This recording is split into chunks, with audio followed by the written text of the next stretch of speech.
যে দুটি আমল বান্দার আমল নামার ভিতরে না থাকলে সেই বান্দা জান্নাতে প্রবেশ করতে পারবে না, এমন দুটি আমল এই আয়াতের ভিতরে আল্লাহ রাব্বুল আলামিন বর্ণনা করেছেন। প্রিয় ভাইরা আমার, যে আমল দুটি না থাকলে জান্নাতে যাওয়া যায় না, সেই দুটি আমল আমাদের জানার দরকার আছে না নাই? জানার পর এই জাতি যতদিন কোরআন থেকে দূরে থাকবে ততদিন এই জাতির উপরে জালিমের গজব আল্লাহর পক্ষ থেকে নাজিল হতে থাকবে, বাঁচার উপায় না। কোরআন জানতে হবে, মানতে হবে, নিজেদেরকে সংশোধন করতে হবে, প্রয়োজনীয় পদক্ষেপ নিতে হবে, ঈমানদার হিসেবে নিজেদের দায়িত্ব পালন করতে হবে, তবেই এই জাতির দুঃখ দুর্দশা মোচন হবে। তাছাড়া এই জাতির কপালে কোনোদিন সুখ হতে পারে না, ঠিক না? তাহলে আসুন আসুন শপথ নেই, আলোচনার শুরুতে আসুন সিদ্ধান্ত নেই, আর ঘুমিয়ে থাকবো না, আর চুপ করে থাকবো না। আসুন আমরা সোচ্চার হই। এদেশের আমাদের কলিজার টুকরা ছাত্ররা, তারা রক্ত দিয়ে, জীবন দিয়ে, তারা এই জাতিকে চোখে আঙ্গুল দিয়ে দেখিয়ে দিল আমরা বীরের জাতি, আমরা নিজেরা অন্যায় করব না, কেউ অন্যায় করলে সেটাও আমরা সহ্য করব না, ঠিক কিনা বল? আমাদের ওই শহীদ ভাইয়েরা আপনার আমার চোখের সামনে তারা আন্দোলন করে বুঝিয়ে দিয়ে গেল এই দেশে কোনো বৈষম্য থাকতে পারে না, এই দেশে সুদ ঘুষ দুর্নীতি থাকতে পারে না। আমাদের ওই ছাত্র ভাইরা রক্ত দিয়ে, জীবন দিয়ে জালিম শক্তির বিরুদ্ধে যুদ্ধ করে তারা এক দৃষ্টান্ত আমাদের জন্য উপহার দিয়ে গেলেন। আজ তারা পৃথিবীতে নাই, শাহাদাত বরণ করেছেন, কিন্তু তাদের স্বপ্ন বাস্তবায়ন করার দায়িত্ব আপনার আমার, আমাদের সকলের, ঠিক কিনা বলেন? আসুন আমরা সোচ্চার হই, আসুন আমরা সচেতন হই। এই বাংলার জমিনে আমরা আর কোনো অন্যায় বরদাস্ত করব না। প্রত্যেকের নিজ নিজ জায়গা থেকে এই যুদ্ধ ঘোষণা করতে হবে। অন্তর্বর্তী সরকার প্রধান উপদেষ্টা ডক্টর ইউনূস একা পারবে না। ডক্টর ইউনূসের বাকি উপদেষ্টারা ওরা ভালো হলে এই দেশটাকে ভালো করতে পারবে না। এই দেশটাকে ভালো করতে হলে আপনার আমার নিজস্ব জায়গা থেকে সবাইকে ভালোর পক্ষে কাজ করতে হবে, ঠিক কিনা বল? আসুন আমরা সিদ্ধান্ত নেই, এই দেশে আর কোনো বৈষম্য আমরা রাখবো না, এই দেশে কোনো অন্যায় আমরা সহ্য করব না, এই দেশে সুদ ঘুষ দুর্নীতি আমরা সহ্য করব না।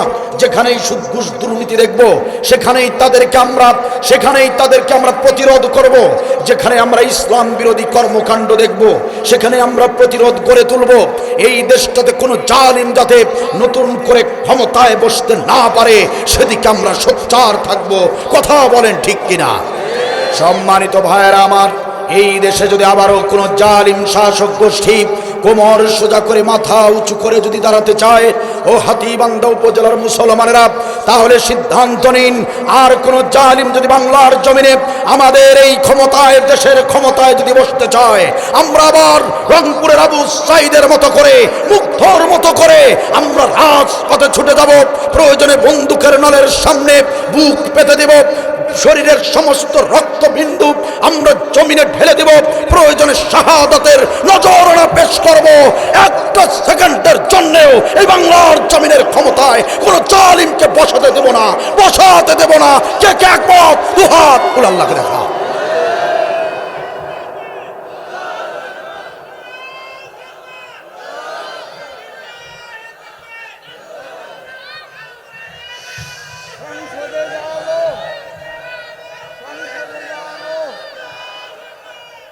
মাশাআল্লাহ, মাশাআল্লাহ, জাযাকাল্লাহু খাইর।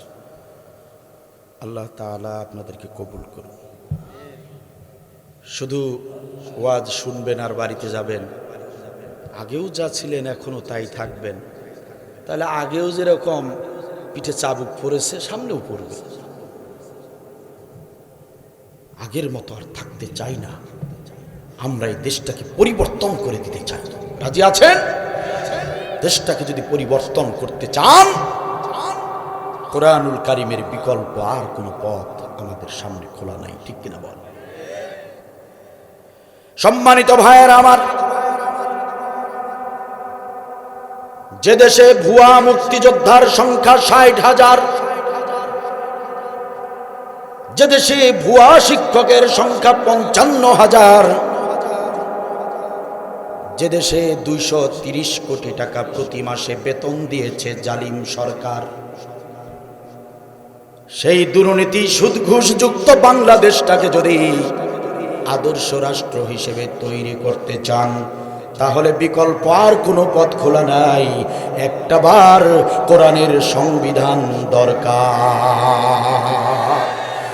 কিতাবুন আনজালনাহু ইলাইকা লিতুখরিজান নাসা মিনাজ যুলুমাতি ইলান নূর। আল্লাহ রাব্বুল আলামিন বলেন, হে গোলামেরা শোনো, কুরআনুল কারীম আমি এমনিতেই তোমাদের প্রতি নাজিল করি নাই। কুরআনুল কারীম এমনিতেই আমি আল্লাহ তাআলা তোমাদের প্রতি নাজিল করি নাই। কুরআনুল কারীমের নাজিল করার কারণ হলো, এই কুরআনুল কারীমের বৈশিষ্ট্য হলো, এই কুরআনুল কারীমের ক্ষমতা হলো, এই কুরআনুল কারীমের পাওয়ার হলো, এই কুরআনুল কারীম সুদ ঘুষ দুর্নীতিযুক্ত দেশটাকে আলোর দিকে নিয়ে যেতে পারে, একটা অন্ধকারাচ্ছন্ন সমাজকে আলোর দিকে নিয়ে যেতে পারে, জুলুমের অন্ধকার থেকে মানব জাতিকে বাঁচাতে পারে। এই কুরআনুল কারীমের বৈশিষ্ট্য হলো অজ্ঞতা মূর্খতা থেকে মানুষদেরকে বিজ্ঞানের দিকে প্রযুক্তির দিকে নিয়ে যেতে পারে। এই কুরআনুল কারীমের বৈশিষ্ট্য হলো জাহান্নামের পথ থেকে ধরে ধরে এই কুরআনুল কারীম মানুষদেরকে জান্নাতের পথে নিয়ে যায়। এই কোরআন পারবে এদেশের সমস্ত সুদ ঘুষ দুর্নীতির যত আধার, যত অন্ধকার রয়েছে, যত ময়লা রয়েছে, সব পরিষ্কার করে একটা সুন্দর ইনসাফ ভিত্তিক আদর্শ রাষ্ট্র তৈরি করতে পারে শুধুমাত্র কুরআনুল কারীম। ঠিক কিনা? সেই কোরআন শুনতে হবে। এখন আল্লাহর পক্ষ থেকে নির্দেশনা, যে দুটি আমলের কথা এসেছে সেই দুটি আমল ভালো করে মনোযোগ দিয়ে শুনতে হবে। সম্মানিত ভাইয়েরা আমার, আমার আলোচনায় কোনো ফান হবে না, কোনো কমেডি হবে না, না হবে হাসাহাসি, না হবে নাচানাচি। আমি কখনো কোরআনের ময়দানকে বিনোদন হিসেবে মনে করি না। আমি ব্যক্তিগতভাবে মনে করি কোরআনুল কারীমের মাহফিলগুলো আমাদের প্রয়োজনীয় মৌলিক কিছু কথা শোনার মাহফিল। এখানে হাসাহাসি, এখানে লাফালাফির কোনো প্রয়োজন নেই। এজন্য আমি আব্দুল বারী কোরআনের মাহফিল জমাতে আসি না, আমি মিষ্টি মধুর কথা বলার জন্য আপনাদের সামনে আসি নাই। আজকের কথাগুলো হবে কঠিন থেকে কঠিনতর, তিক্ত থেকে তিক্তকর।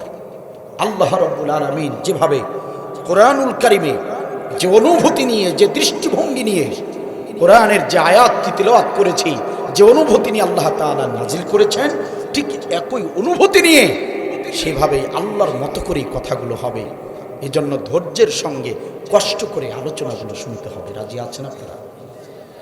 আলোচনা সবার ভালো লাগবে না, লাগতে পারে না। কোরআনের আলোচনা ভালো লাগে আলহামদুলিল্লাহ, যারা ঈমানদার তাদের ভালো লাগে। কোরআনের কথা শুনলে ঈমানদারদের ঈমান পরিপূর্ণ হয়ে যায়।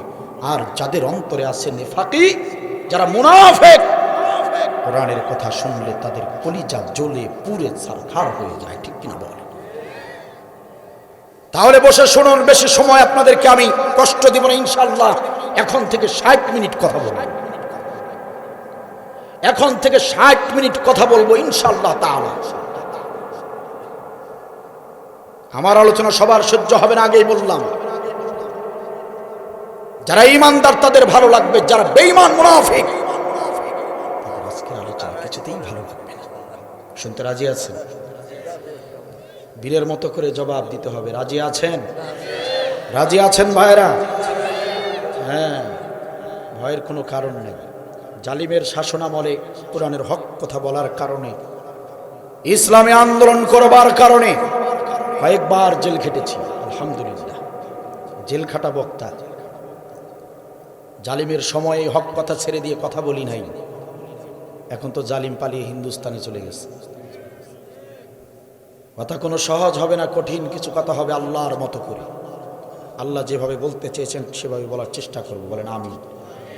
আমার দিকে লক্ষ্য করেন, আমার দিকে তাকান, নড়াচড়া বন্ধ করেন, সরাসরি আল্লাহর ভাষায় শুনে নেই আল্লাহ তাআলা কি বললেন আয়াতের ভিতরে। দেখেন আল্লাহ কি বলেছেন, আম হাসিবতুম আন তাদখুলুল জান্নাহ, আম হাসিবতুম আন তাদখুলুল জান্নাহ, আম হাসিবতুম আন তাদখুলুল জান্নাহ। এই গোলামেরা, তোমরা কি মনে করেছো এমনি এমনিতেই জান্নাতে যাওয়া যায়? কে বলতেছেন? দেখেন আল্লাহ কি দৃষ্টিভঙ্গি নিয়ে কথাটা বলেছেন। আম হাসিবতুম আন তাদখুলুল জান্নাহ, মনে করে নিয়েছো নাকি যে এমনি এমনিতে জান্নাতে ঢোকা যায়? তোমরা কি ভেবে নিয়েছো যে এমনি এমনিতেই জান্নাতে যাওয়া যায়? গোলামেরা, তোমরা কি মনে করেছো জান্নাত মামার বাড়ির আবদার, চাইলেই পাওয়া যায়?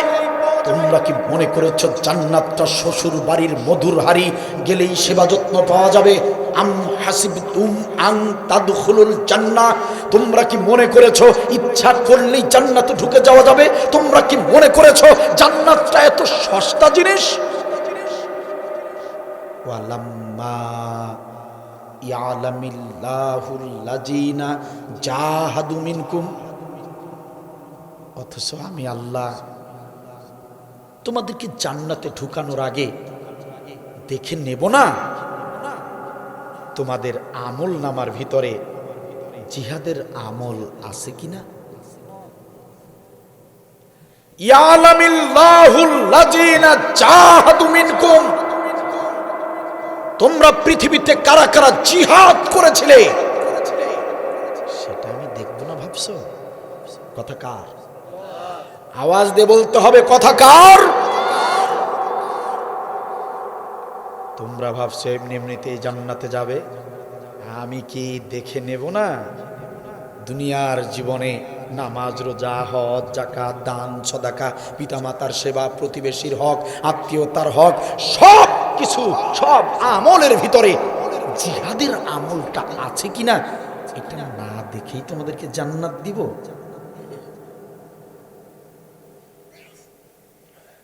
ভালো করে মনোযোগ দিয়ে শুনুন হাতীবান্ধার উপজেলার মুসলমানেরা, এই কথাগুলো সবাই বলে না, এই আলোচনা সবাই করে না। খুব গুরুত্বপূর্ণ কথা, মনোযোগ দিয়ে শুনে যান। আজকের এই ছোট্ট আলোচনা আপনার জীবনটাকে পরিবর্তন করে দিতে পারে।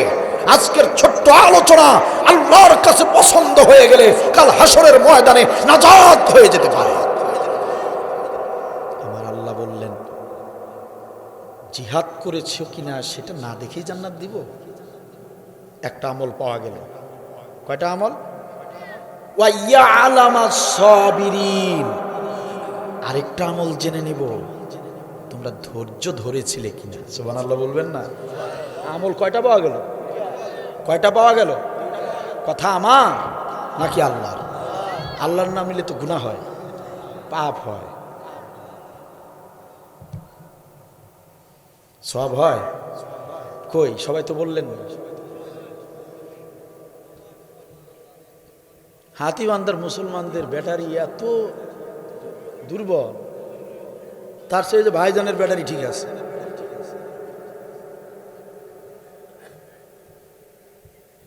আমল কয়টি বলেন না সবাই, ছোটরা না বড়রা? আমল কয়টি? আওয়াজ দিয়ে বলেন কয়টি? দুইটি। ইয়ালামিল্লাহুল লাযিনা জাহাদু মিনকুম ওয়া ইয়ালামাস সাবিরিন, আমি আল্লাহ অবশ্যই দেখে নেব জিহাদের আমল আছে কিনা, সবরের আমল আছে কিনা। এই দুটি আমল যার আছে সেই জান্নাতের টিকিট পাবে। এই দুটি আমল যার নাই, পশ্চিম কালেও তার কপালে জান্নাত নাই। কথা আমার নাকি আল্লাহ? সম্মানিত ভাইয়েরা আমার, হাতীবান্ধার মুসলমানেরা,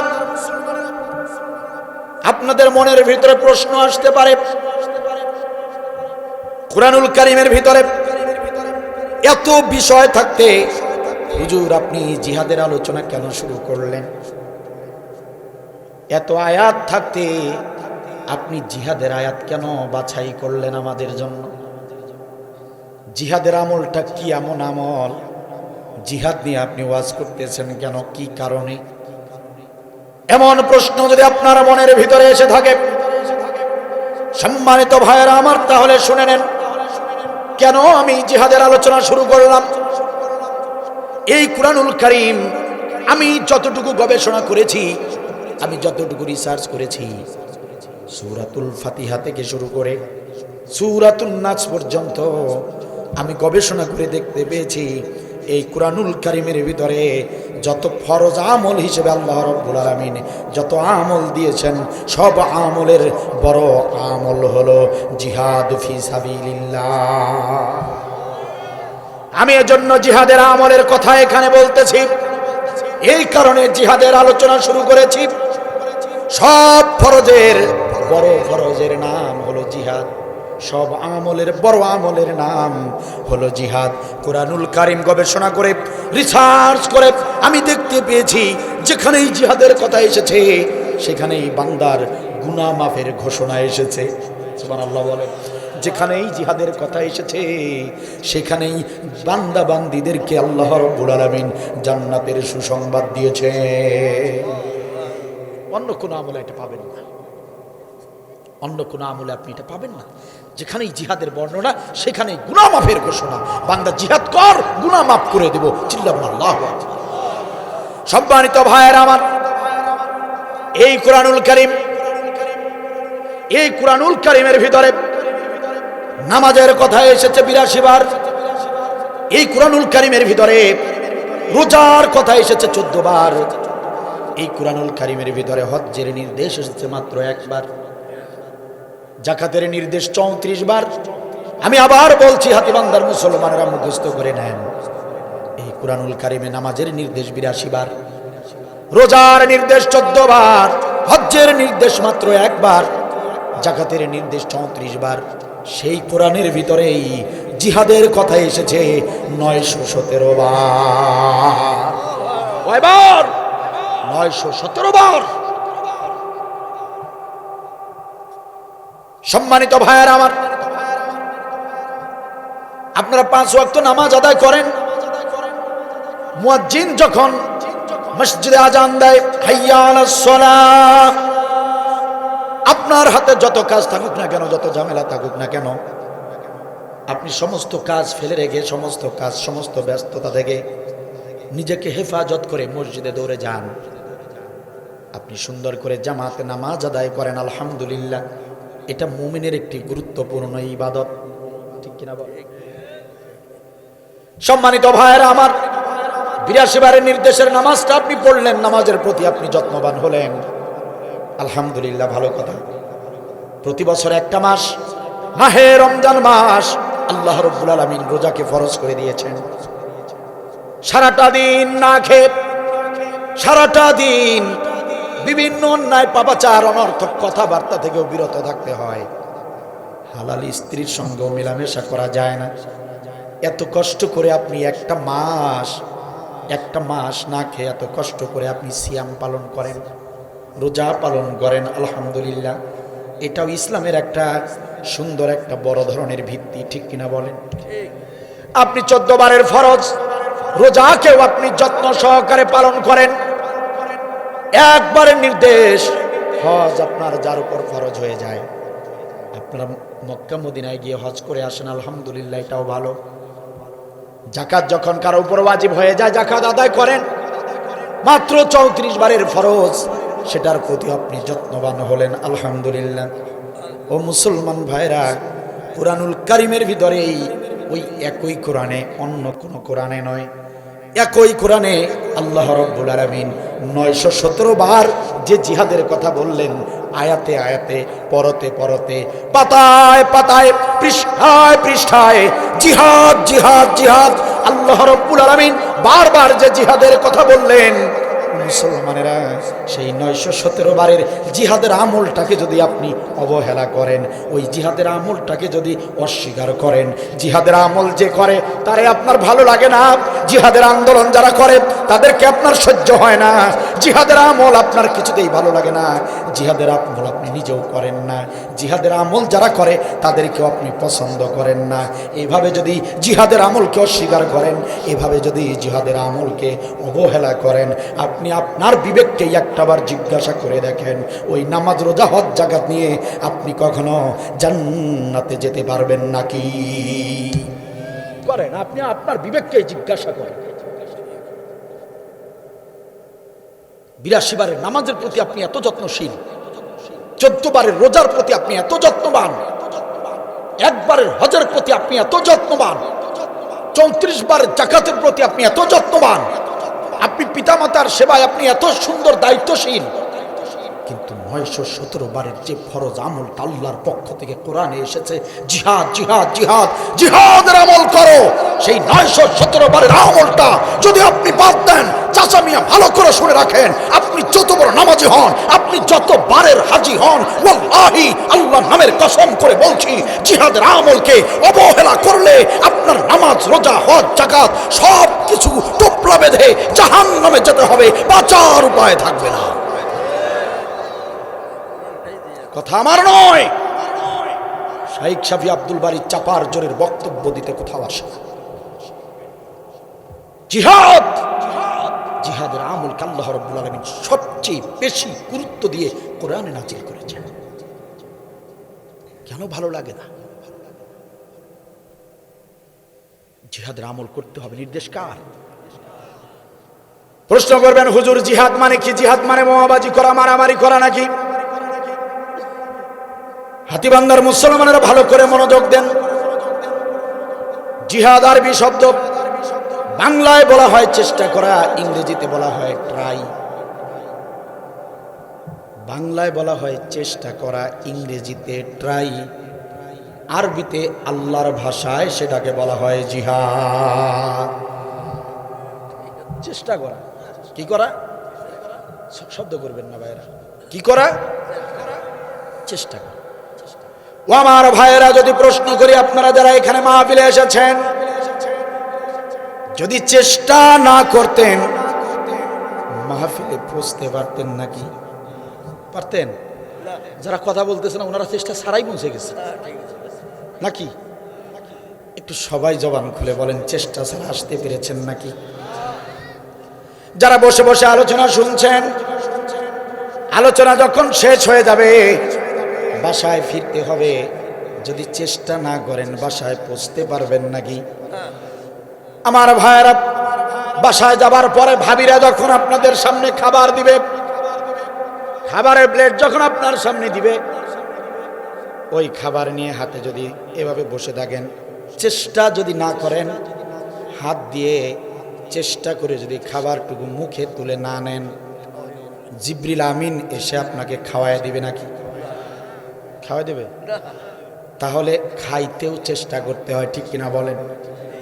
হাতীবান্ধার মুসলমানেরা কান খুলে শুনুন,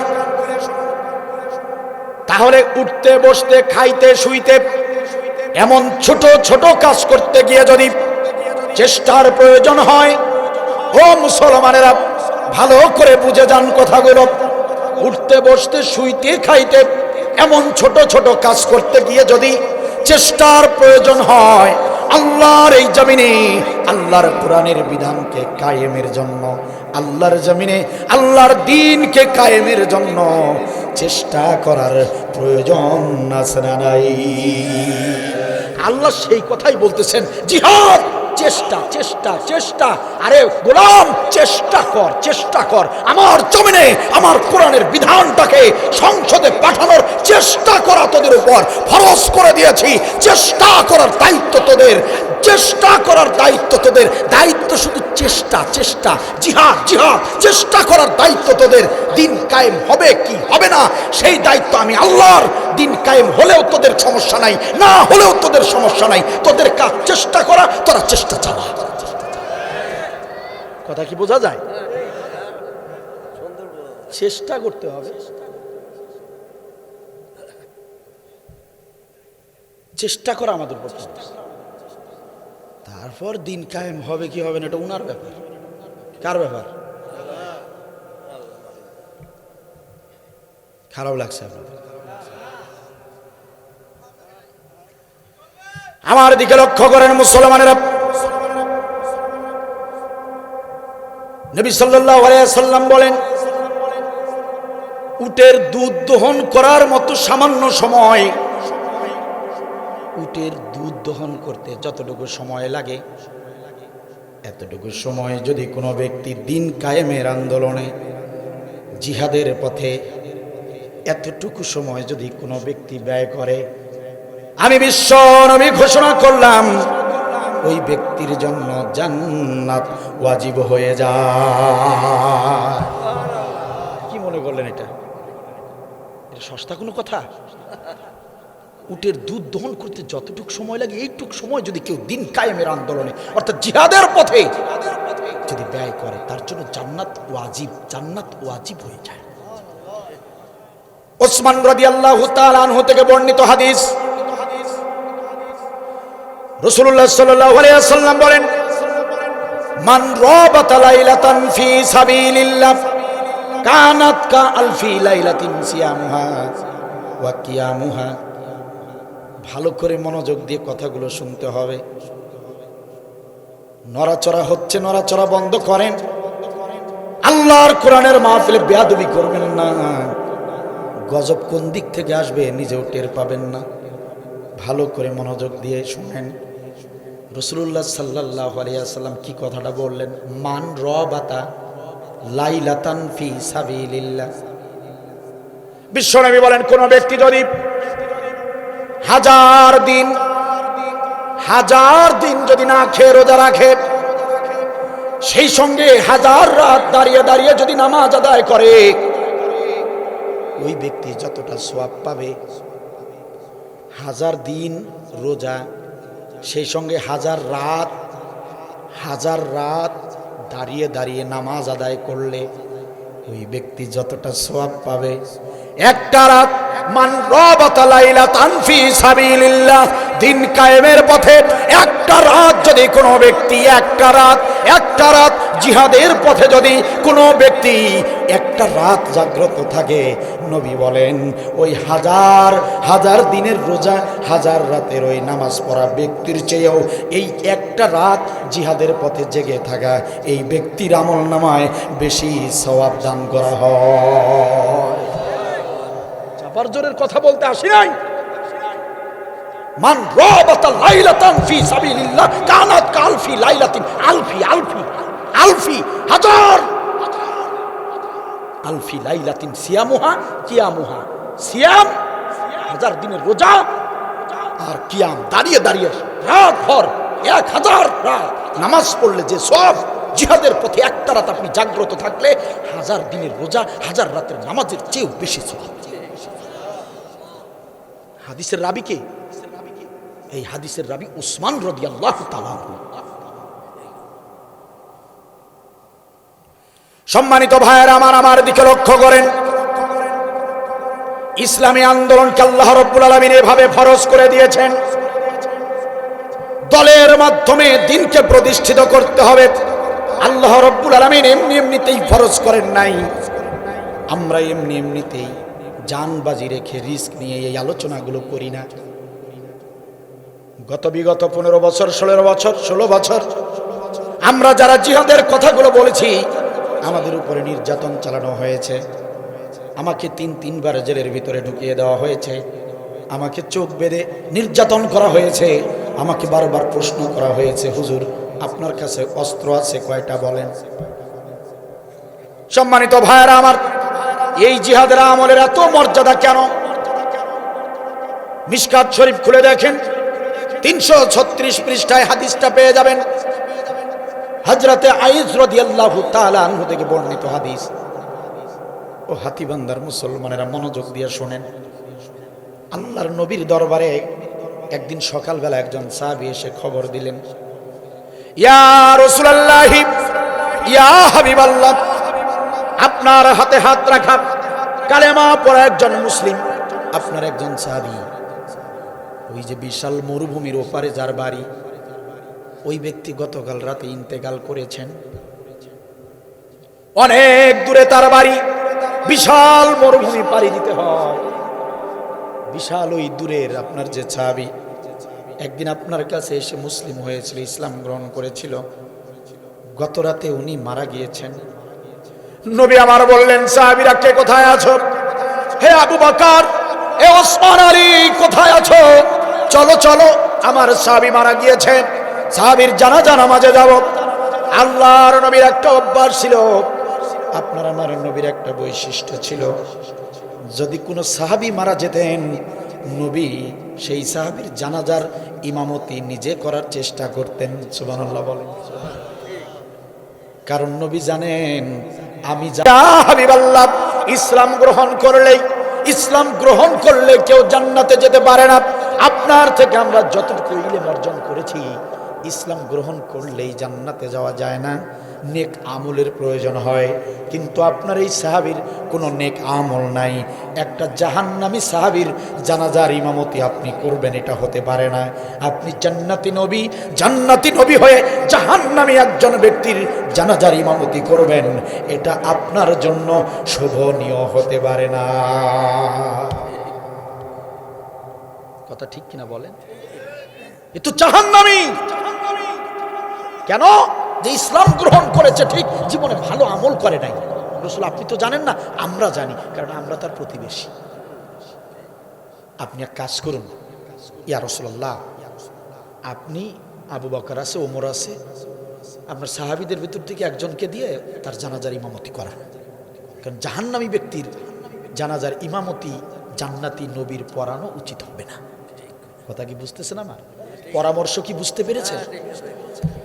নবী আমার বড় কষ্ট পেলেন, মর্মাহত হলেন।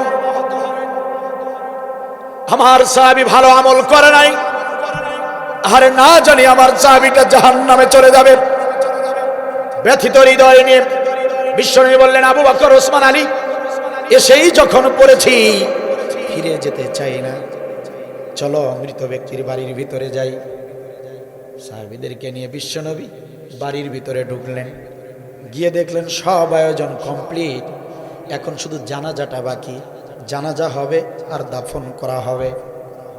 নবী তাকিয়ে দেখলেন বেশ কিছু সাহাবীরা হাজির হয়ে গিয়েছে, জানাজায় উপস্থিত হয়েছে। নবী বললেন, তোমরা কাতারবদ্ধ হয়ে দাঁড়াও, তোমাদের সঙ্গে আমার কিছু কথা আছে। সমস্ত সাহাবীরা কাতারবদ্ধ হয়ে দাঁড়িয়ে রইলেন। বিশ্বনবী বললেন, শোনো আমার সাহাবীরা, আমি এখানে আসতে না আসতে এরকম খবর পেয়েছি, এই যে খাটিয়ায় শুয়ে আছে যে লাশটা, এই সাহাবী আমার হাতে হাত রেখে কালেমা পড়ে মুসলিম হয়েছে। কিন্তু এখানে এসে শুনলাম আমার এই সাহাবী জীবনে ভালো আমল করে নাই, নেক আমল বলতে কোনো আমলই সে করে নাই। ও আমার সাহাবীরা, উপস্থিত সাহাবীরা, শোনো, আমি তোমাদের কাছে জানতে চাই, আমার এই মৃত সাহাবী তার জীবদ্দশায় একটা ভালো কাজ করেছে, একটা নেক আমল করেছে, এমন সাক্ষী কেউ দিতে পারবা নাকি? উপস্থিত সাহাবীরা, তোমাদের ভিতরে এমন একজন আছো কিনা বলো, একজন কি এরকম নেই যে ব্যক্তি আমার এই মৃত সাহাবীর একটা ভালো আমলের কথা বলতে পারবা? এরকম সাক্ষী কেউ দিতে পারবা নাকি? পিছনের কাতার থেকে একজন সাহাবী হাত তুলে বললেন, ইয়া রাসূলুল্লাহ, ইয়া হাবিবাল্লাহ, আপনার ওই মৃত ব্যক্তি, আপনার ওই মৃত সাহাবীর জীবনে ঘটে যাওয়া একটা ভালো আমল সম্পর্কে আমি সাক্ষী দিতে চাই। নবীর মনটা ভরে গেল। নবী বললেন, সাহাবী, দেরি করো না, ও আমার সাহাবীরা, দেরি করো না। আমার এই মৃত সাহাবী জীবদ্দশায় কি এমন ভালো আমল করেছে বলো? আল্লাহর নবীর মুজাহিদ সাহাবী বললেন, ইয়া রাসূলুল্লাহ, আপনার নির্দেশে, এই তো কিছুদিন আগের ঘটনা, আপনার নির্দেশে আমরা কাফেরদের সঙ্গে জিহাদ করার জন্য জিহাদের ময়দানে গেলাম। মুজাহিদ কাফেলার আমি নেতৃত্ব দিয়েছি। আমরা মুজাহিদ সাহাবীরা জিহাদের ময়দানে গেলাম, কাফের বেঈমানদেরকে কতল করে কালেমার পতাকা উড্ডীন করে বিজয় নিশান হাতে নিয়ে আমরা বিজয় অর্জন করে বাড়ির দিকে ফিরতেছিলাম। কাফেরদেরকে কতল করে আমরা বিজয় ছিনিয়ে আমাদের কাফেলা বাড়ির দিকে মদিনার দিকে যখন ফিরতেছিলাম, হঠাৎ করে রাস্তায় রাত হয়ে গেল। রাত হয়ে যাবার কারণে আমরা রাস্তায় যাত্রা বিরতি করলাম। কারণ আপনি নবী বারবার বলতেন, মুজাহিদ সাহাবীরা রাতের বেলা তোমরা রাস্তায় থাকতে পারবা না, কারণ মুজাহিদদের শত্রু থাকে চতুর্দিকে। রাস্তায় থাকলে কাফের বেঈমানরা হঠাৎ করে চতুর্মুখী আক্রমণ করে তোমাদেরকে হত্যা করে ফেলতে পারে। আপনি নবীর কথা আমাদের মনে পড়ে গেল। আমরা রাস্তায় থাকলাম না, আমরা মুজাহিদ বাহিনীরা সিদ্ধান্ত নিলাম এখানে আশেপাশে একটা ভালো জায়গা নিয়ে তাবু স্থাপন করব। রাতটা যখন ফুরিয়ে যাবে আমরা এখানে রেস্ট নিব, ঘুমাবো। সকাল যখন হয়ে যাবে, ভোর যখন হয়ে যাবে, আমরা মুজাহিদ বাহিনীরা আবার যাত্রা শুরু করব। আমরা তাই করলাম। রাস্তার পাশে দেখলাম বিশাল একটা মরুভূমি। মরুভূমির একটা জায়গা আমরা নির্বাচন করলাম। সেই জায়গাটা আমরা তাবু স্থাপন করলাম। তাবু স্থাপন করে আমরা শুয়ে পড়লাম। ইয়া রাসূলুল্লাহ, ইয়া হাবিবাল্লাহ, আমরা জিহাদের ময়দান থেকে ফিরেছি। আমরা জিহাদের ময়দান থেকে ফিরতেছি, বাড়ির দিকে যাচ্ছি। আমাদের কারো হাত কাটা, কারো পা কাটা, কারো মাথা ফাটা। জিহাদের ময়দান থেকে সুস্থ শরীরে তো আর কাউকে ফিরে আসা যায় না। সুস্থ শরীরে তো কেউ জিহাদের ময়দান থেকে ফিরে আসতে পারে না।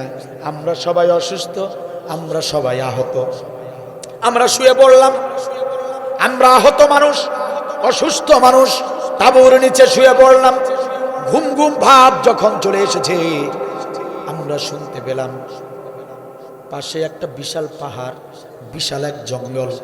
আমরা সেটা বুঝতে পারি নাই। রাতের গভীরে আমরা শুনতে পেলাম পাশের জঙ্গল থেকে হিংস্র প্রাণীরা গর্জন দিচ্ছে। ইয়া রাসূলুল্লাহ, বড় বিপদে পড়ে গেলাম। পাশেই বিশাল জঙ্গল, আর সেখানে বড় বড় হিংস্র প্রাণীদের গর্জন শোনা যাচ্ছে। আমরা তো আহত মানুষ, আমরা তো অসুস্থ মানুষ, জিহাদের ময়দান থেকে এসেছি। আমাদের তো শরীরে তেমন শক্তি নাই। আমরা তো বড় বেকায়দায় পড়ে গেলাম। আমরা তো ক্লান্ত শ্রান্ত। আমরা তো যে কোনো মুহূর্তে ঘুমিয়ে পড়ব। আর ঘুমিয়ে পড়ার পর ওই জঙ্গলের হিংস্র প্রাণীরা যদি তাঁবুর ভিতরে ঢুকে যায়, আমাদেরকে ছিঁড়ে ছিঁড়ে খাবলে খাবলে খেয়ে নেবে। আমাদের বাঁচার কোনো উপায় থাকবে না। আমরা বড় বড় ভীত সন্ত্রস্ত হয়ে গেলাম। ইয়া রাসূলুল্লাহ, ইয়া হাবিবাল্লাহ, আমরা কোনো উপায় না পেয়ে সবাই মিলে আল্লাহর দরবারে দুটি হাত উত্তোলন করলাম। আল্লাহর কাছে সাহায্য চাইলাম। রব্বুল আলামিন, ইয়া রব্বুল আলামিন, ইয়া রব্বাল আলামিন, আমরা মুজাহিদ সাহাবী, তোমার নবীর মুজাহিদ সাহাবী। আমরা তোমার খুশির জন্য তোমার সবচেয়ে প্রিয় আমল জিহাদের আমল করে আমরা ফিরেছি। দিন কায়েমের আন্দোলন করে কাফেরদেরকে কতল করে আমরা ফিরতেছিলাম। রব্বুল আলামিন, আমরা বুঝতে পারি নাই পাশেই জঙ্গল আছে, আমরা জানতে পারি নাই। আমরা তাঁবু স্থাপন করেছি, এখন তো জঙ্গলের হিংস্র প্রাণীদের গর্জন শুনতে পাচ্ছি। রব্বুল আলামিন, আমরা যখন ঘুমিয়ে যাব, ওই যে হিংস্র প্রাণীরা তারা যদি আমাদেরকে আক্রমণ করে, হিংস্র প্রাণীগুলো আমাদেরকে যদি খেয়ে ফেলে, বাঁচার তো কোনো উপায় থাকবে না। রব্বুল আলামিন, মেহেরবানি করে আমাদের জন্য একজন সাহায্যকারী আপনি পাঠিয়ে দিন। ইয়া রাসূলুল্লাহ, আমরা আল্লাহর কাছে এই দোয়া করলাম, কারণ বিপদে আপদে আল্লাহ ছাড়া তো সাহায্যকারী আর কেউ নাই। আমাদের দোয়া শেষ হবার সঙ্গে সঙ্গে, মুনাজাত শেষ করার সঙ্গে সঙ্গে তাকিয়ে দেখি আমাদের তাঁবুর ভিতরে একজন যুবক প্রবেশ করলো। আলহামদুলিল্লাহ। যুবকের হাতে একটা লাঠি। ওই যুবক আমাদের কাছে এসে বলছে, কে তোমরা, তোমাদের পরিচয় কি, কোথা থেকে এসেছো, আর কোথায় বাজাচ্ছ? আমার বাসার সামনে, আমার বাড়ির সামনে তোমরা তাঁবু স্থাপন করেছো, বলো পরিচয় কি তোমাদের? আমরা বললাম, ও যুবক রে, ও যুবক, আমাদের তেমন কোনো বড় পরিচয় নাই।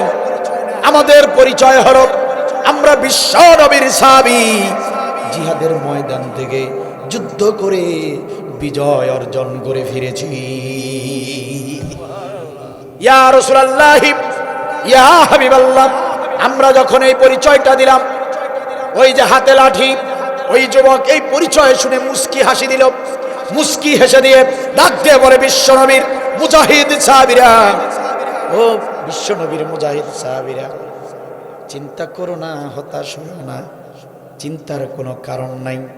তোমাদের পরিচয় শুনে আমি খুশি হয়েছি, আমার পরিচয় শুনলেও তোমরা খুশি হয়ে যাবে। তোমরা যে নবীর হাতে হাত রেখে কালেমা পড়ে মুসলিম হয়েছ, আমিও আল্লাহর গুনাহগারে অধম, আমিও সেই নবীর হাতে হাত রেখে ইসলাম গ্রহণ করেছি। চিৎকার দিয়ে বলেন সুবহানাল্লাহ। সেই হাতে লাঠিওয়ালা সেই যুবক আমাদেরকে ডাকতে বলল, বিশ্বনবীর মুজাহিদ সাহাবীরা শোনো, আমি আল্লাহর নবীর হাতে হাত রেখে কালেমা পড়েছি ঠিক, জীবনে কোনো ভালো কাজ করতে পারি নাই, ভালো আমল তেমন করতে পারি নাই। আজকে একটা সুযোগ পেয়েছি, হাতছাড়া করব না। তোমরা মুজাহিদ সাহাবী, জিহাদের ময়দান থেকে ফিরে এসেছো, তোমরা আহত, তোমরা অসুস্থ, আমার এলাকায় এসে তাবু স্থাপন করেছো, তোমরা মুজাহিদ সাহাবী। আমি এতটুকু জানি, আল্লাহ রাব্বুল আলামিন আসমানের নিচে আর জমিনের উপরে মুজাহিদ বান্দাদেরকে সবচেয়ে বেশি ভালোবাসে। ও আল্লাহর নবীর মুজাহিদ সাহাবীরা, ও জিহাদের আন্দোলনের সাহাবীরা, শোনো, চিন্তা করো না, চিন্তার করার কোনো কারণ নাই, হতাশ হবার কোনো কারণ নাই, ভীত সন্ত্রস্ত হয়ো না, হতাশ হয়ো না, নিরাশ হয়ো না। ওই যে হিংস্র প্রাণীরা গর্জন দিচ্ছে, তারা তোমাদেরকে রাতের বেলা আক্রমণ করতে পারে, এই ভেবে তোমরা ঘুমাতে পারছো না। আর চিন্তা নাই, আর চিন্তা নাই। তোমরা আহত মানুষ, অসুস্থ মানুষ, তোমরা সুন্দর করে শুয়ে পড়ো, তোমরা শুয়ে শুয়ে সবাই ঘুমাও, নাক ডেকে ডেকে ঘুমাও, সারাটা রাত আমি তোমাদেরকে পাহারা দেব। ইয়া রাসূলুল্লাহ, ইয়া হাবিবাল্লাহ, আমরা ঘুমাতে চাইলাম না, ওই ব্যক্তি আমাদেরকে ছাড়লেন না, জোর করে করে আমাদেরকে শুইয়ে দিলেন, জোর করে করে আমাদের সবাইকে শুইয়ে দিলেন। হাতের লাঠিটা নিয়ে তাঁবুর চারপাশে ঘুরতে লাগলেন। ওই যুবক হাতের লাঠিটা নিয়ে তাঁবুর চারপাশে ঘুরতে লাগলেন আর বক্তব্য দিতে শুরু করলেন। ওই যুবক এভাবে বক্তব্য দিচ্ছিল, হিংস্র প্রাণীরা, জঙ্গলের হিংস্র প্রাণীরা, ও হিংস্র প্রাণীরা, গর্জন দিবি না, গর্জন দিবি না, তোরা তো জানিস না কারা এসেছে আমাদের এলাকায়, কারা এসেছে তাদের পরিচয় তোরা জানিস না রে প্রাণীরা। ও হিংস্র প্রাণী, তোরা গর্জন দিবি না।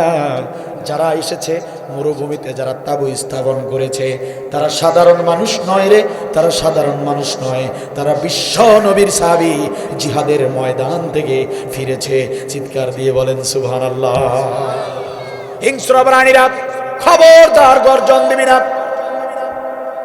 যদি খুব খিদে লেগে যায় তাহলে চলে আয়, আমার গোশত মাংস সব খেয়ে যা, কিন্তু খবরদার আল্লাহর নবীর মুজাহিদ সাহাবীদের ঘুমের ভিতরে বিরক্ত করিস না। আল্লাহর নবীর সাহাবীরা জিহাদের ময়দান থেকে এসেছে, তাদেরকে বিরক্ত করিস না, গর্জন দিবি না। সম্মানিত ভাইয়েরা আমার, আল্লাহর নবীর এই সাহাবী লাঠিওয়ালা এই যুবক এই ঘোষণা দেওয়ার সঙ্গে সঙ্গে জঙ্গলের প্রাণীরা থেমে যায়। রাত ভর এই লাঠিওয়ালা যুবক এই লাঠি হাতে নিয়ে সারাটা রাত তাদেরকে পাহারা দেয়। সাহাবী বলেন, ইয়া রাসূলুল্লাহ, আমরা ভোরবেলা জাগ্রত হলাম, আমরা ভোরবেলা জাগ্রত হয়ে দেখলাম ওই লাঠিওয়ালা যুবক তখন পর্যন্ত আমাদের তাঁবুর চারপাশে ঘুরতেছে আর একই কথাগুলো প্রাণীদেরকে লক্ষ্য করে তখনও বলতেছে। আল্লাহু আকবার। ইয়া রাসূলুল্লাহ, ভোরবেলা আমরা জাগলাম, ফজরের সালাত আদায় করে আমরা সুস্থ শরীরে নিরাপদে আমরা মুজাহিদরা বাড়িতে ফিরলাম। আমার মনে হয় আমি মুজাহিদ সাহাবী, আমার মনে হয় ওই যুবকের ওটা একটা ভালো আমল, যেহেতু মুজাহিদদেরকে পাহারা দিয়েছে, এইটা মনে হয় একটা ভালো আমল। ওই যে যুবকটা আমাদেরকে পাহারা দিয়েছে, সারা রাত ধরে আমাদেরকে নিরাপত্তা দিয়েছে, ওই যুবকটা আর কোনো যুবক নয়, ওই যে আপনার সামনে লাশ হয়ে খাটিয়ার উপরে শুয়ে আছে।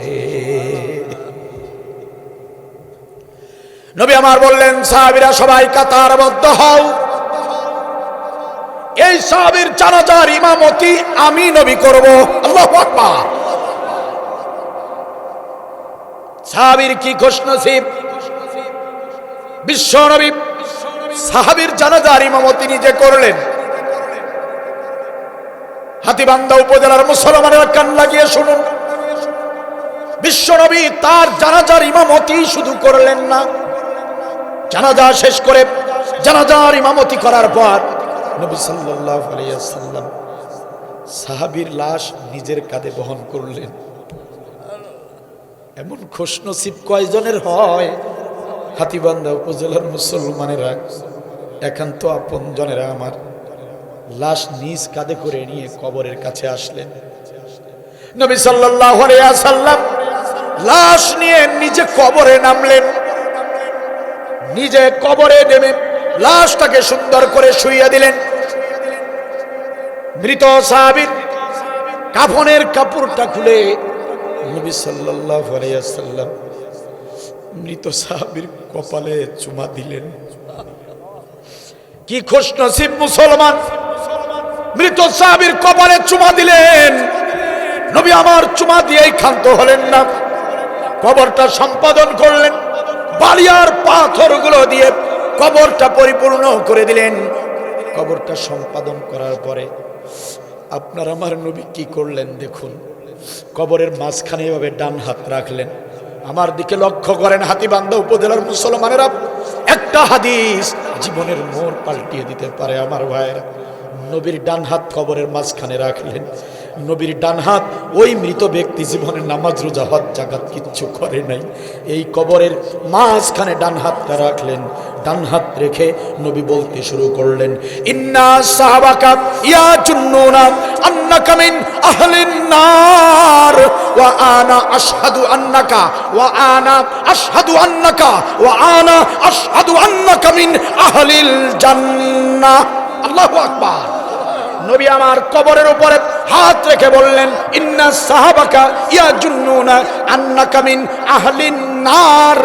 নার তোমার প্রতিবেশীরা বলেছে, ও কবরবাসী সাহাবী, তোমার বন্ধুরা বলেছে তুমি জাহান্নামী, তুমি অগ্নিবাসী, তুমি জাহান্নামী, তুমি জাহান্নামে যাবে। ওয়া আনা আশহাদু আন্নাকা মিন আহলিল জান্নাহ।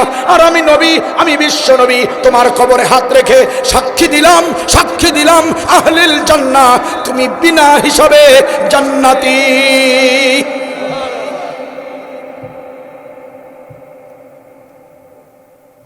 সম্মানিত ভাইয়েরা আমার, মিশকাত শরীফের 336 পৃষ্ঠায় 8 লাইন পরে হাদিসটা পাবেন। আয়েশ রাদিয়াল্লাহু থেকে বর্ণিত হাদিস। আল্লাহর কাছে কত পছন্দের আমল জিহাদের আমল, আর কিভাবে বোঝাবো আপনাদের, আমার বলার ভাষা নাই। আপনার নামাজ রোজা হজ যাকাত সব কবুল হবে তখন। নামাজ রোজা হজ যাকাতের পাশাপাশি জিহাদের আমল যদি থাকে তবে। আপনার নামাজ রোজা হজ যাকাত সব আছে, কিন্তু জিহাদের আমল নাই। ওয়াল্লাহি, আল্লাহর কিতাব হাতে নিয়ে বলছি, ওয়াল্লাহি আল্লাহ নামের কসম করে বলছি, আপনার যদি জিহাদের আমল না থাকে, নামাজ রোজা হজ যাকাত আপনাকে জাহান্নাম থেকে বাঁচাতে পারবে না। কয়টা প্রমাণ চান? কয়টা? কোরআন, কোরআন খুলে দেখুন, সূরা মুহাম্মদ। ওয়া সাদ্দু আন সাবিলিল্লাহ আদাল্লা আমালাহুম। জিহাদের বিরোধিতা করেছেন, দিন কায়েমের বিরোধিতা করেছেন, ইসলামী আন্দোলনের বিরোধিতা করেছেন, আদাল্লা আমালাহুম। আল্লাহ বলেন আমি তাদের সমস্ত আমল বরবাদ করে দেই। নামাজ পড়ছেন 40 বছর, 2 বার হজ করছেন, কত টাকা মানুষকে দান করেছেন, পিতামাতার সেবা করেছেন, ভালো ভালো যত কাজ আছে, আল্লাহ বলতেছেন আদাল্লা আমালাহুম, জিহাদের বিরোধিতা করছো, সমস্ত আমল বরবাদ। কোরআন, কোরআন সূরা মুহাম্মদের 1 নম্বর আয়াত। কোরআন, কোরআন, কোরআনের মধ্যে কোনো ভেজাল আছে? আপনাদের খারাপ লাগছে? এজন্য আল্লাহ রাব্বুল আলামিন বলেন, বান্দারা শোনো, সুতরাং জিহাদের আমল করো। জিহাদ, জিহাদ মনে করেছো এমনি এমনিতেই জান্নাতে চলে যাবা? না না না, এমনিতেই জান্নাতে যাওয়া যাবে না। জান্নাতে ঢুকানোর আগে দেখে নেব দিন কায়েমের চেষ্টা তুমি করেছো কিনা। চেষ্টা মানে কি? জিহাদ। জিহাদ মানে কি? চেষ্টা। দিন কায়েমের জন্য জিহাদ করেছিলে কিনা আমি আল্লাহ দেখে নেব। চিৎকার দিয়ে বলেন সুবহানাল্লাহ। এই জিহাদের এত বড় আমল, এই জিহাদের আমল যারাই করেছে, যারাই বলেছে, গত জালিম সরকার প্রায় 16টি বছর এই জিহাদের কথা যারা বলেছে, দিন কায়েমের কথা যারা বলেছে, দিন কায়েমের আন্দোলন যারা করেছে, তাদের প্রত্যেককে ধরে ধরে মিথ্যা মামলা দিয়ে, মিথ্যা প্রহসনের রায় দিয়ে এক এক করে নেতৃবৃন্দকে তারা ফাঁসিতে ঝুলিয়ে হত্যা করেছে। ঠিক কিনা বল? সম্মানিত ভাইয়েরা আমার, ওরা শুধু আলেমদেরকেই হত্যা করে নাই, ওরা এই দেশ থেকে ইসলামী শিক্ষাকে এই দেশ থেকে বিদায় করে দেবার ষড়যন্ত্র করেছিল। ঠিক কিনা বলে? এই দেশের শুধু শিক্ষাকেই তারা নষ্ট করতে চায়নি, এদেশের জনসাধারণের প্রত্যেকের উপর তারা জুলুম করেছে। যারা যে পেশায় আছেন, অনেকে বোঝেন নাই, অনেকে এখন পর্যন্ত জানেন না কিভাবে আপনার উপরে জুলুম হয়েছে। এমন কোন সেক্টর নাই যে সেক্টরে খুনি হাসিনার সরকার আপনার আমার উপরে জুলুম করে নাই। বিশেষ করে বেশি জুলুম করেছে ইসলামী আন্দোলনের উপর, দিন কায়েমের চেষ্টা যারা করেছে তাদের উপরে। ঠিক কিনা বলে? লক্ষ লক্ষ মামলা দিয়েছে। যে নেতারা দিনের বেলা জিহাদের স্লোগান দিতেন রাজপথে, আর রাতের বেলা যায় নামাজ বিছায়ে তাহাজ্জুদের নামাজে সাজদায় পড়ে চোখের পানি ফেলেছেন, বাছাই করে করে সেই আলেমদেরকে ফাঁসিতে ঝুলিয়েছে। ঠিক কিনা বলেন? সম্মানিত ভাইয়ের আমার, তারা শুধু আমাদের আলেমদেরকে হত্যা করে নাই, তারা হেফাজতের আলেমদেরকেও হত্যা করেছে। নির্বিচারে রাতের গভীরে গুলি করে মেরেছে।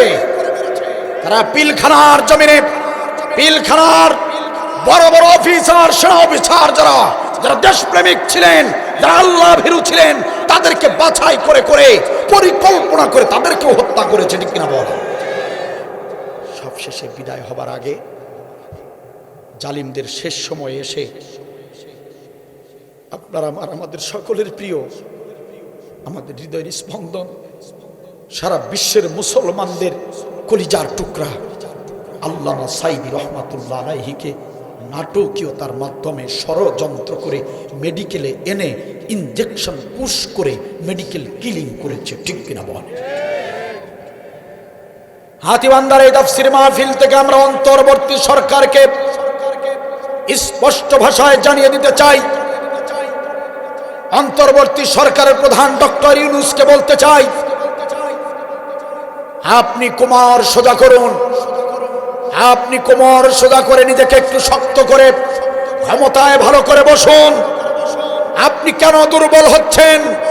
আপনি শক্তিশালী হয়ে কাজ শুরু করুন। আপনি একা নন, আপনার সঙ্গে আমরা 18 কোটি মুসলমান রয়েছি। জালিমের বিরুদ্ধে পদক্ষেপ নিন, বেশি দেরি করা যাবে না। এই জালিমদের প্রত্যেকটা সেক্টরের হিসাব এখন থেকেই শুরু করতে হবে, এটা আমাদের আহ্বান। ঠিক কিনা বল? আমরা অন্তর্বর্তী সরকারকে বলতে চাই, ইউটিউব চ্যানেলের মাধ্যমে এই আলোচনা প্রত্যেক রাতের কথাগুলো সারা দেশ ছড়িয়ে পড়ে। আমরা এই ইউটিউবের মাধ্যমে সরকার মহলকে জানাতে চাই, আল্লামা সাঈদী আমাদের আত্মার আত্মা ছিলেন।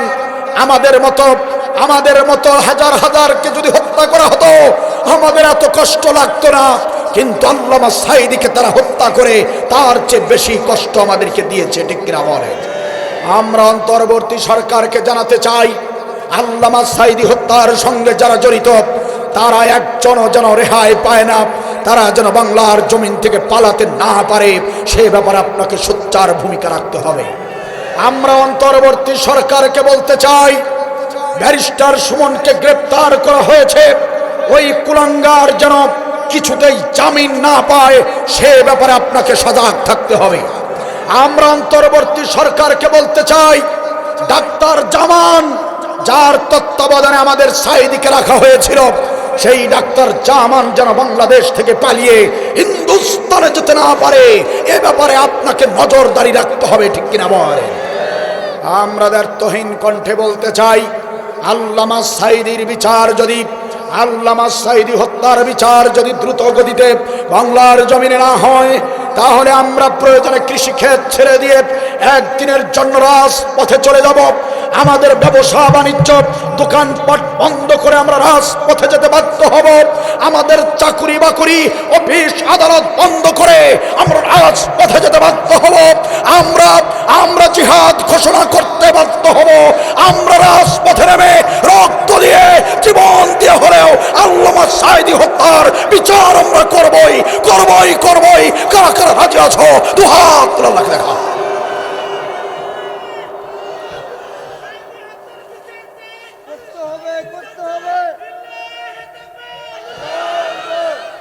আল্লাহ কবুল করুন, বলেন আমিন। জিহাদের কথা বললেই গ্রেপ্তার, জিহাদের আমল করলেই ফাঁসি, জিহাদের আমল করলেই জঙ্গি মামলা, সন্ত্রাসী মামলা।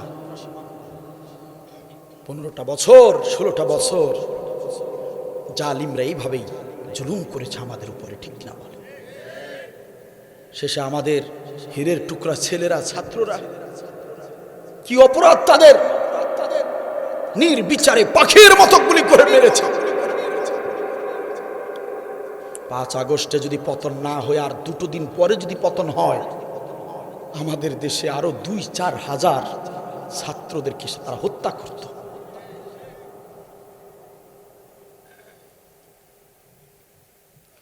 ওরা ছাত্র মেরে চেয়েছিল থাকতে ক্ষমতায়,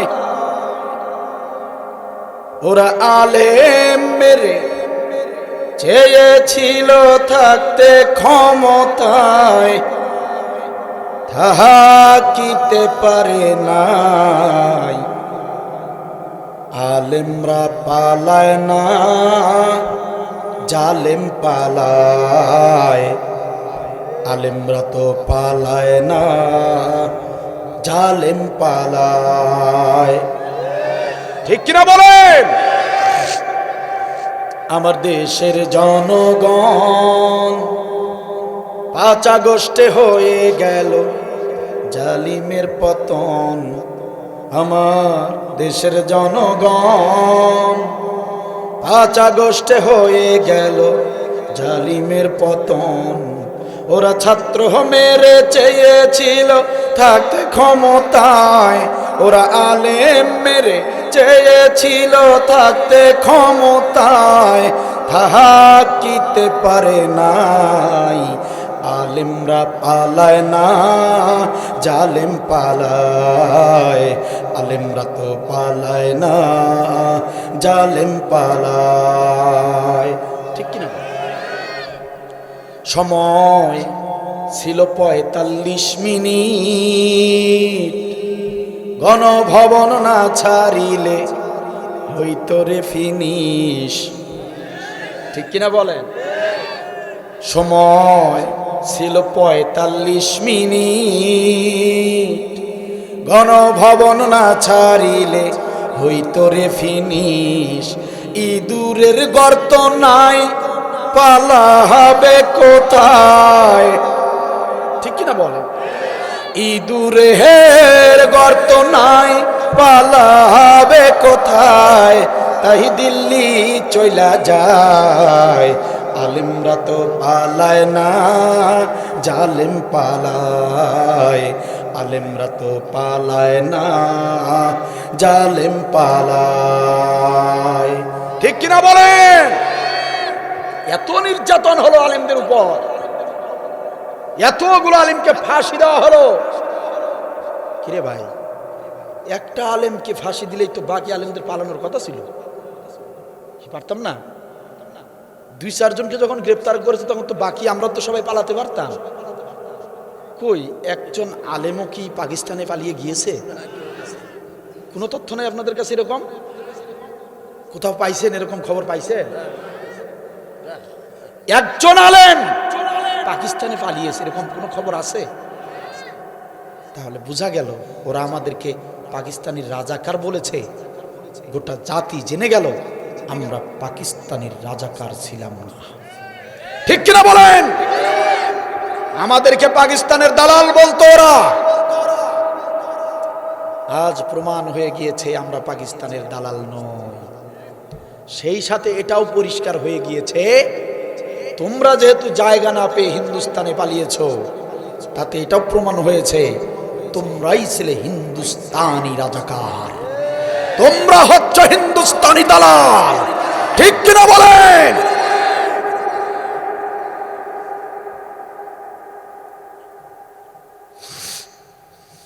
জিহাদ, আল্লাহ বলতেছেন জিহাদকারী হলো আমি আল্লাহর কাছে সবচেয়ে প্রিয়, আর ওরা বলেছে জিহাদকারীরা হলো তাদের সবচেয়ে বড় শত্রু। ঠিক কিনা বলেন? সূরা সফ খুলে দেখেন, ইন্নাল্লাহা ইউহিব্বুল লাযিনা, ভালো করে মনোযোগ দেন, নড়াচড়া বন্ধ করেন। ইন্নাল্লাহা, নিশ্চয়ই আল্লাহ, ইউহিব্বুল লাযিনা, ওই বান্দা বান্দীদেরকে বেশি ভালোবাসেন, মহব্বত করেন, ইউকাতিলুনা ফি সাবিলিহি, দিন কায়েমের জন্য যারা লড়াই করে, সংগ্রাম করে, জিহাদ করে। আল্লাহ নিজে বলতেছেন সূরা সফের ভিতরে, আমি ওই মুজাহিদ দিন কায়েমের আন্দোলনকারী বান্দা বান্দীদেরকে আমি আল্লাহ সবচেয়ে বেশি ভালোবাসি।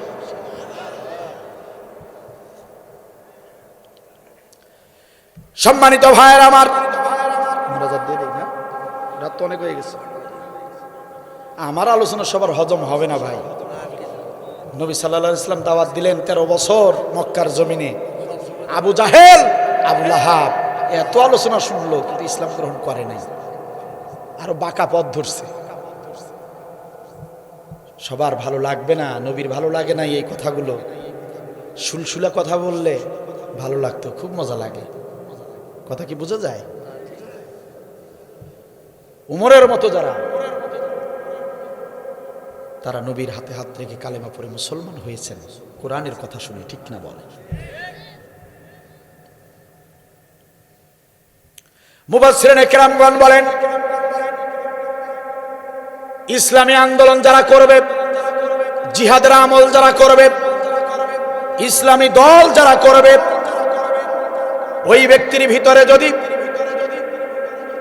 তিনটা গুণ যদি সমন্বয় হয়ে যায়, তিনটা গুণ যদি কোনো ব্যক্তির ভিতরে মিশ্রণ হয়ে যায়, তাহলে ওই ব্যক্তিকে আল্লাহ রাব্বুল আলামিন আধ্যাত্মিক শক্তি ক্ষমতা দিয়ে দেন। সুবহানাল্লাহ বলেন।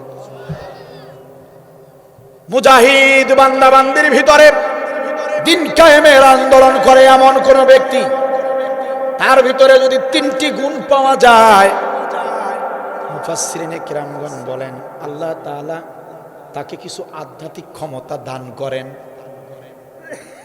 এক নম্বর গুণ হলো ইলম।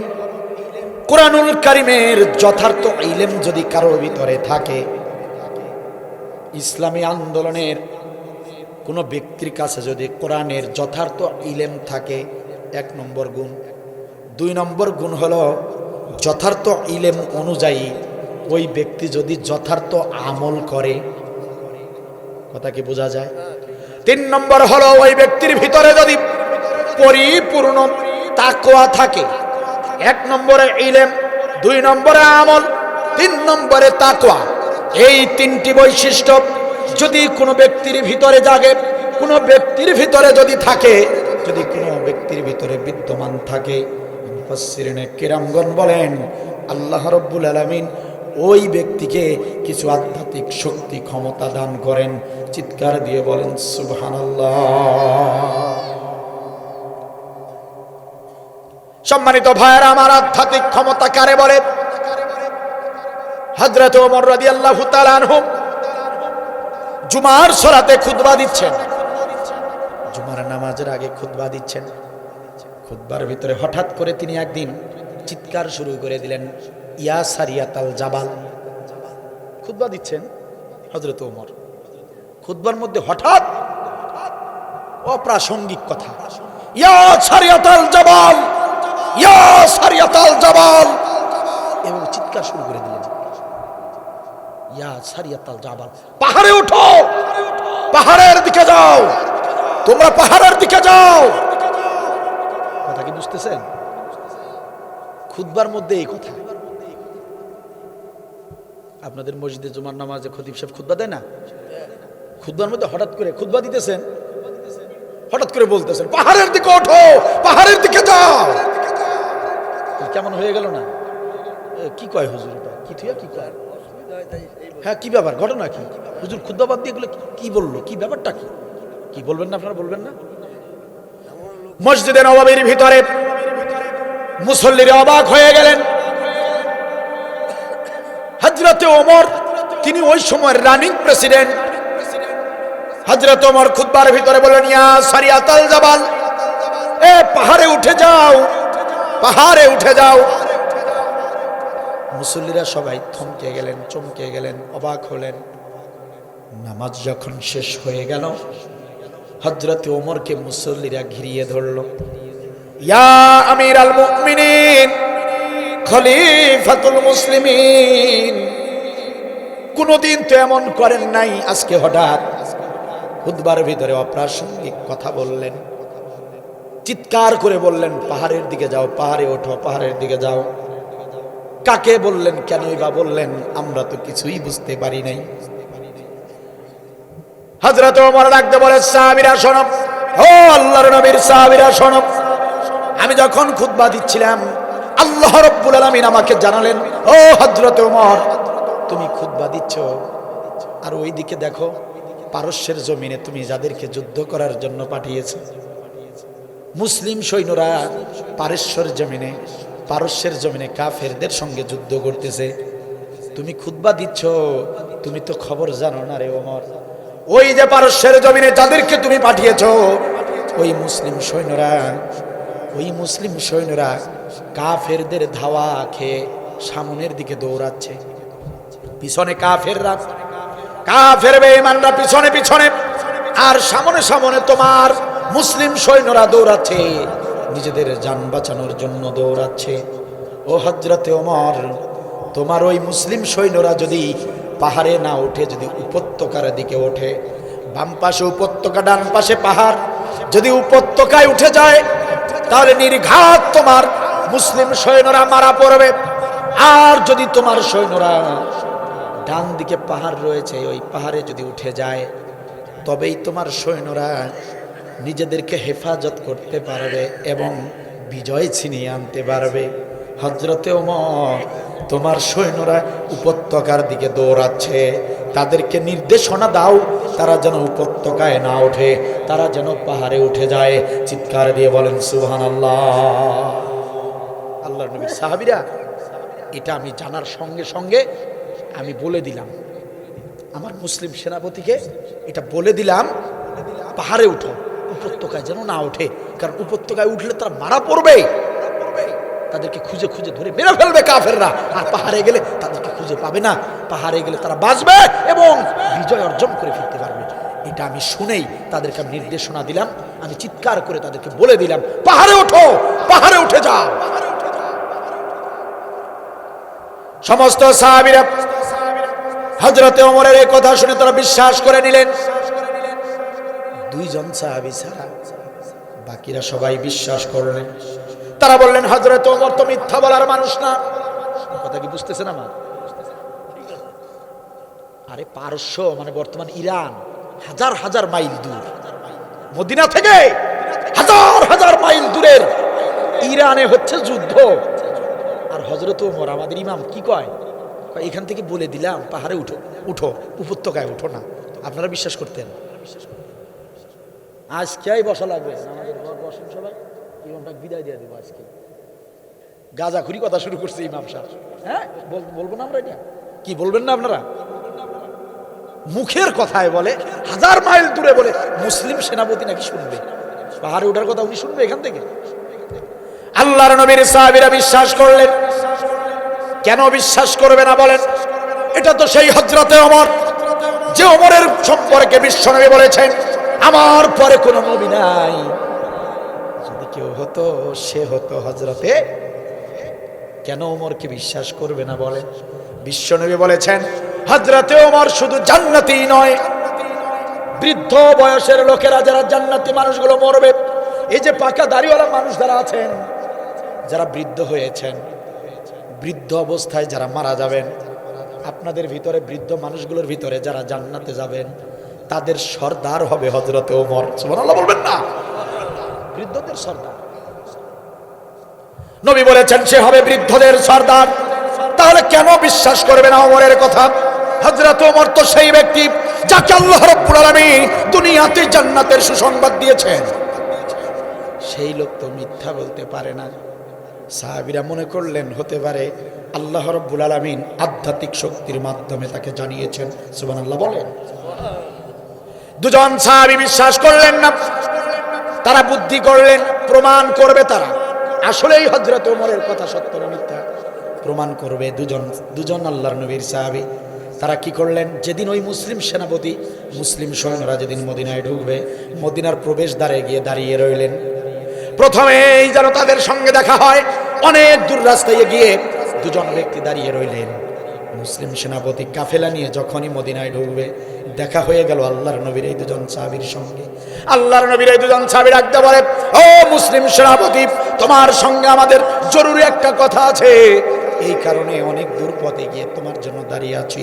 মুসলিম সেনাপতি বলে, আল্লাহর নবীর সাহাবীরা বলুন আপনারা দুজন কি জানতে চান?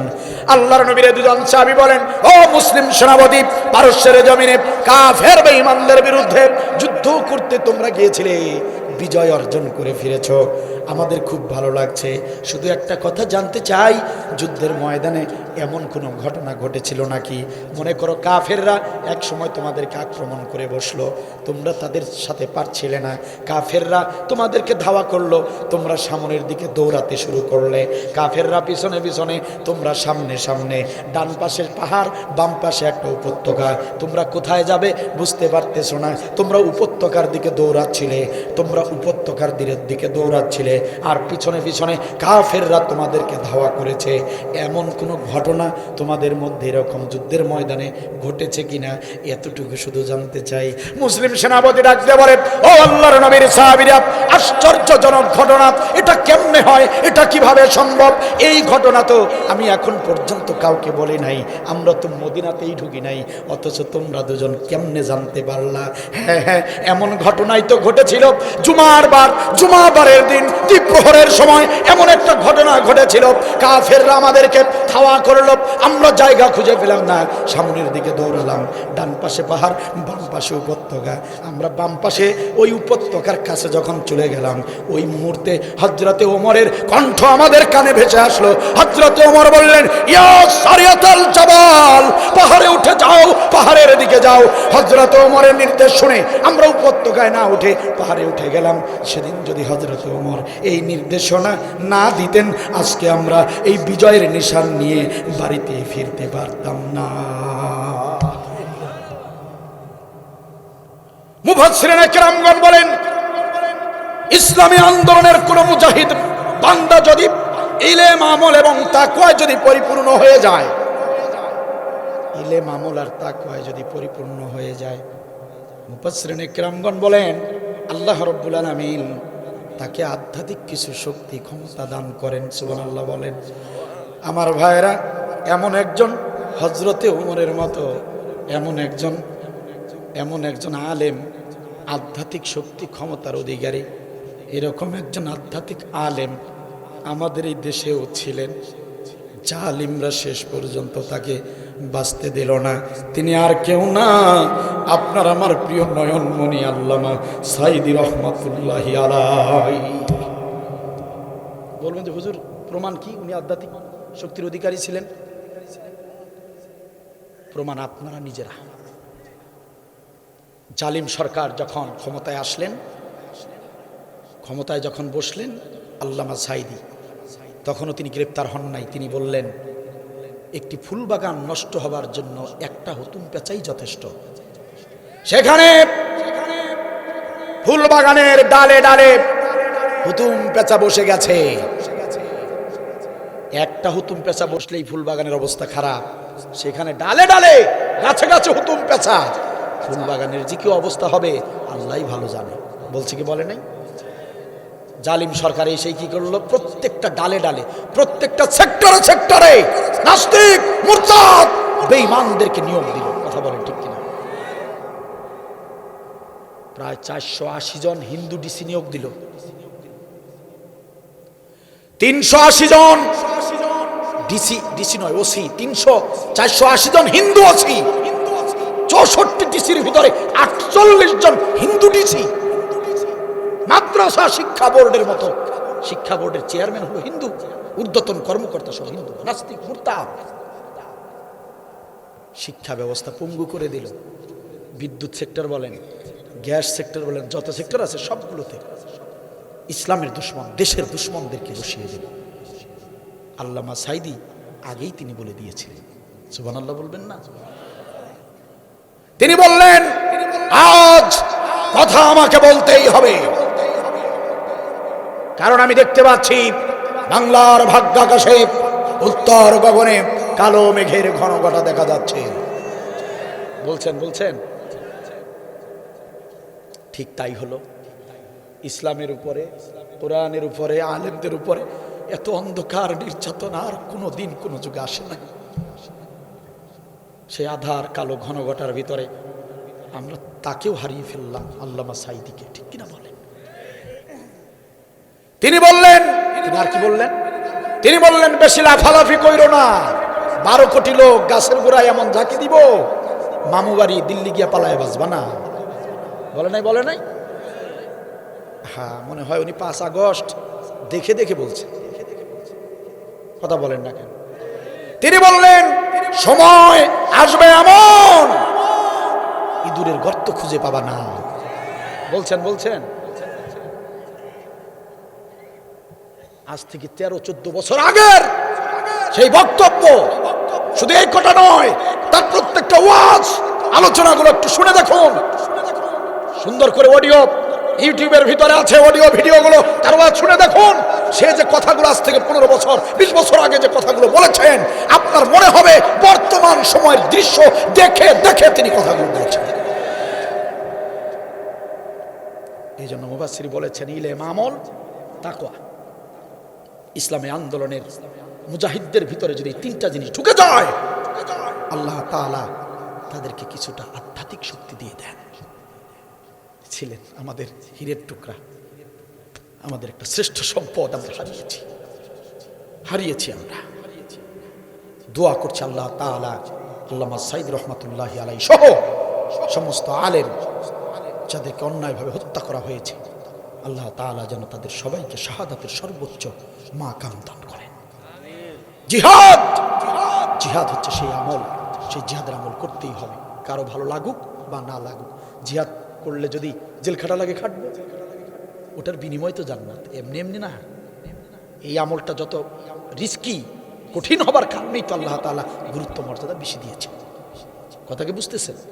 যে কাজ যত কঠিন, সেই কাজের পারিশ্রমিক তত বেশি। কি কথা কি বুঝতেছেন? আমার কথা বুঝতেছেন? এটা তো বোঝেন আপনারা, যে কাজটা যত কঠিন ওই কাজের মজুরিও দেওয়া লাগে তত বেশি। এটা হচ্ছে সেই আমল, সবচেয়ে কঠিন আমল, মজুরিও বেশি। আল্লাহ বলছেন, এই আমল করো গুনাহ মাফ, এই আমল করো জান্নাতের সুসংবাদ। সুবহানাল্লাহ বলবেন না? আল্লাহ তাআলা আমাকে সহ আমাদের সবাইকে আমল করার তৌফিক দান করুন। এই আমল একা একা করা যায় না, দল করতে হয়। নবী যেমন দল করেছেন, প্রত্যেক নবী রাসূল যেমন দল করেছেন, সবাই মিলে ঐক্যবদ্ধ হয়ে দিন কায়েমের চেষ্টা করেছেন, আপনাদেরকেও করতে হবে। আমি কোনো দালালি করতে আসি নাই, আমি বলতে আসি নাই জামাত করেন, বলতে আসি নাই চরমনাই করেন, বলতে আসি নাই হেফাজত করেন। আমি শুধু বলতেছি তাই আল্লাহ তাআলা কোরআনে যতটুকু বলেছেন ততটুকু, তার বেশি বলার দরকার নাই। সহিহ দল কোনটা, নবীর ইসলামী দল কোনটা, নির্যাতিত সাহাবীদের দল কোনটা, একটু চোখ তুলে চারদিকে ভালো করে তাকান, সূর্যের আলোর মতো পরিষ্কার দেখতে পারবেন বাংলাদেশের নির্যাতিত ইসলামী আন্দোলন, হক আন্দোলন কোনটা, ওটা আপনি নিজেই বুঝতে পারবেন। তাদের সঙ্গে সামিল হয়ে যান, তাদের সঙ্গে একাত্মতা ঘোষণা করুন, ইসলামী আন্দোলন করুন, চেষ্টা চালান। এইবার সুযোগ, কোরআনটাকে যেন আমরা সংসদে পাঠাতে পারি, দিন কায়েমের চূড়ান্ত চেষ্টায় যেন আমরা সামিল হতে পারি। আল্লাহ কবুল করুন, আমিন। আখির ওয়াদানা আনিল হামদুলিল্লাহি রাব্বিল আলামিন।